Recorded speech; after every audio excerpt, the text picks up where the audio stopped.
Welcome to Sweet Life Beat Life. We hope this video helps. Ever wondered how to get all your bike's data right on your Garmin? Connecting your Di2 system unlocks incredible insights, allowing you to see your current gear, how many times you've shifted, and even your battery life, all at a glance. It's about bringing your ride information together in one convenient place, making your cycling experience smoother and more informed. This simple setup can really elevate your ride. Before we dive in, let's confirm you have the right gear.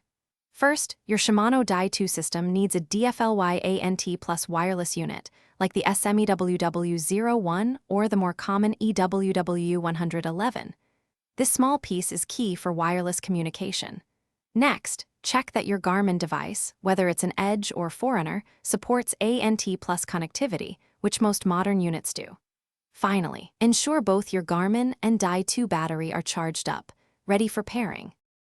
Now let's get them talking. First, power on your Garmin and go to the main menu. Look for the Sensors or Sensors and Accessories option. Then, select Add Sensor and choose Shifters or Gears from the list. To help your Garmin find the Di2, simply shift your bike's gears a few times. This wakes up the DFLY unit, making it discoverable for pairing. Your Garmin should then detect it and connect automatically.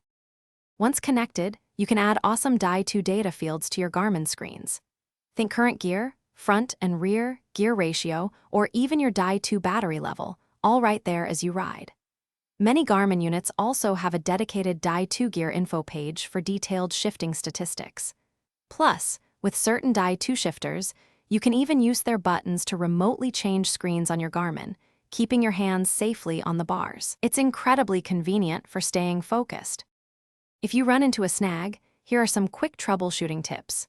First, double-check that your DFLY unit is securely connected and isn't blocked by your frame or other bike parts. If the connection drops, a simple power cycle of both your Garmin and your Di2 system often resolves it. Also, always make sure your Di2 firmware is up to date using Shimano's eTube project, as updates often include bug fixes and improved compatibility. Following these steps usually gets everything running smoothly. Thanks for watching. Consider subscribing if we helped you.